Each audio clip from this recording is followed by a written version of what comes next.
Good evening.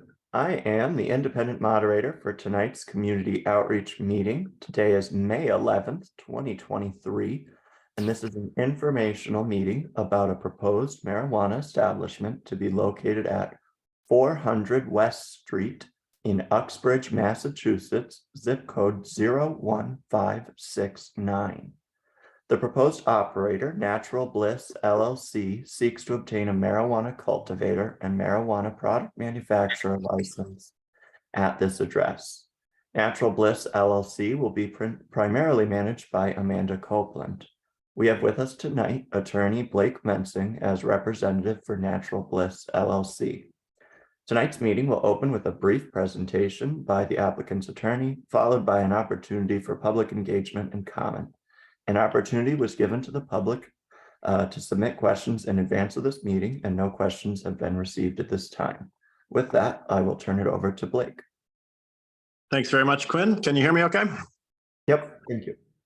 Excellent. I apologize. My camera is not functioning for some reason, but as Quinn said, this is a community outreach meeting for Natural Bliss LLC.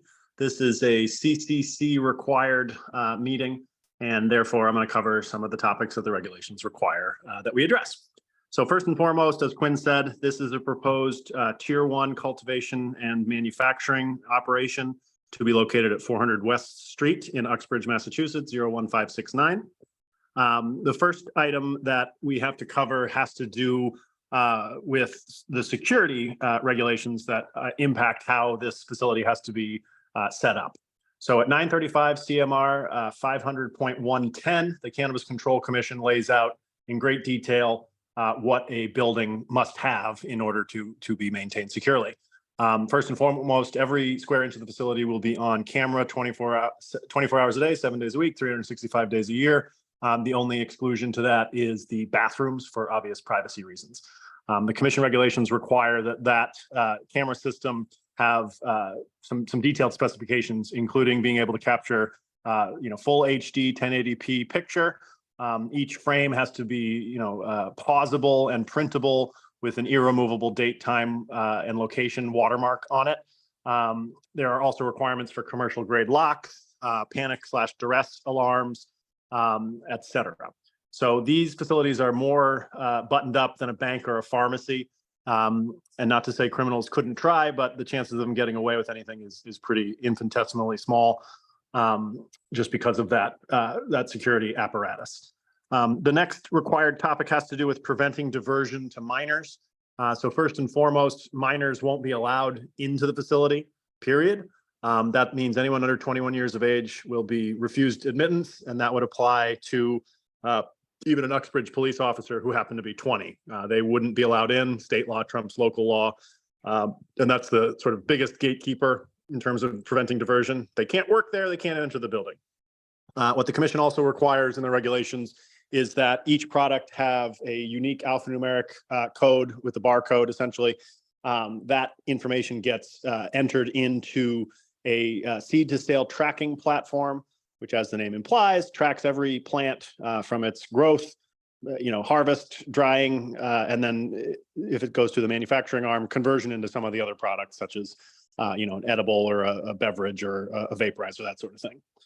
So what I advise my clients to do is have basically a look back provision in their contracts. This is not a public facing facility. They may only sell to other licensed establishments. Primarily that will be retail establishments. And what the contracts would say is, if our, seed to sale tracking number product gets, up in the local high school because of a retailer's sort of negligence, then we can have, a contractual out to say, we're not selling to you because you can't mind your own, house. So that's the primary mechanism to prevent diversion to minors. The next required topic has to do with this company providing some positive benefits and impacts to the community.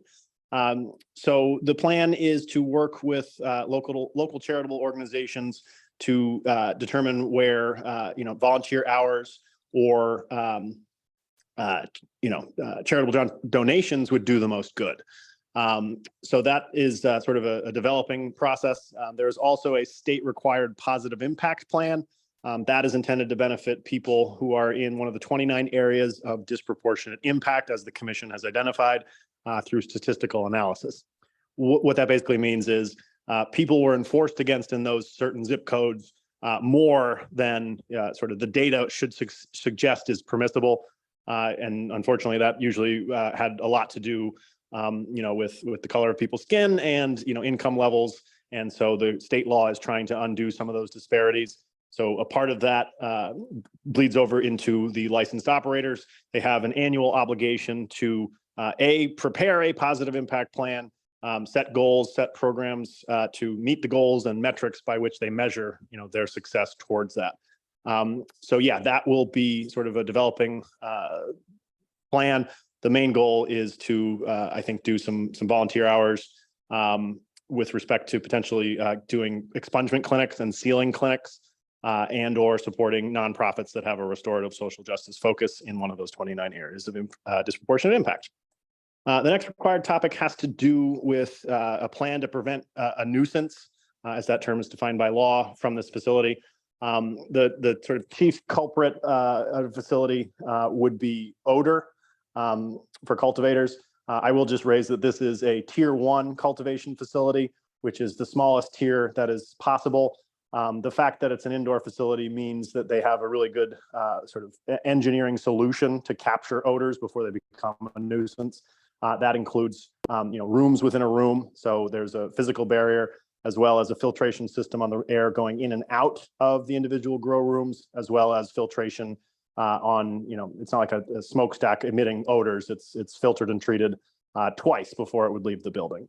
Otherwise, I always just say that, any license, any host community agreement with Uxbridge, none of those are get out of jail free cards. If you, blast your music at 2 a.m, that's not allowed, and a nuisance action, would be something that a neighbor would have a right to file, and the permits and licenses, et cetera, none of that would be a shield.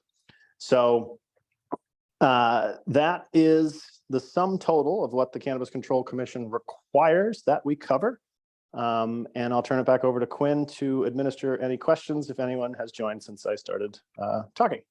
Nope, I can confirm I've been monitoring. Nobody from the public has joined the meeting, so we'll conclude. Thank you very much. Thank you.